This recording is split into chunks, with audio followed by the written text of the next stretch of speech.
kita bersedekah, kita seronok, kita masak bubur lambuk, kita sumbang ke orang, kita seronok.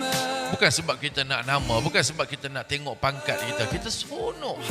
Kita buat sesuatu, kita seronok. Amal ibadat kita seronok. Kita pergi hantar ke rumah anak yatim, kita menangis tengok anak yatim menangis, sungguh-sungguh ya Allah, seronok. Kita dapat memberikan makan kepada fakir-fakir, asnaf yang miskin, kita seronok. Kita rasa satu kepuasan, bukan sebab kita nak nama, bukan.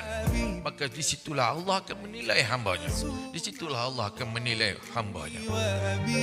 Duduk di atas tikar sejadah, duduk malam-malam hari kita semayang sunat, menitik air mata kita dengan dia. Tidak ada insan-insan, tidak ada isteri yang comel, tidak ada isteri yang cantik, tidak ada anak-anak yang mengganggu kita dengan dia, dengan Allah. Kita berdepan dengan dia, menitik air mata kita. Pukul 2 pagi, menangis apa pukul 2 pagi? Itu menangis apa namanya? Apakah nama nangis tu?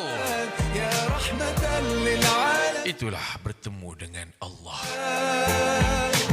Sungguh, keampunan yang dimasukkan adalah untuk dosa-dosa kecil sahaja. Manakala dosa-dosa besar tidak akan terhapus melainkan dengan hanya bertaubat kepada Allah Subhanahu Wa Taala dengan benar-benar taubat.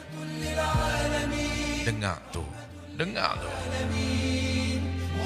Adakah puasa menghapuskan dosa? Nombor 3. Keampunan yang dimasukkan adalah untuk dosa-dosa kecil sahaja. Manakala dosa-dosa besar tidak akan terhapus, melainkan dengan hanya bertaubat kepada Allah Subhanahu Wa Taala dengan sebenar-benar taubat. Jangan ulang lagi lah. Jangan mempersendakan ajaran, jangan mempersendakan Allah, jangan mempersendakan Nabi Muhammad, jangan mempersendakan agama. Cukup. Ya Allah, aku dah tak mau minum arak lagi. Ya Allah, bertaubat, sungguh-sungguh taubat. Ya Allah, aku tak mau lagi berzina. Ya Allah, aku tak mau lagi. Bertaubat sungguh-sungguh. Ini tak habisnya raya, ambil balik. Ambil balik.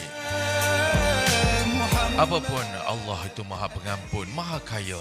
Mohonlah keampunan daripada Allah.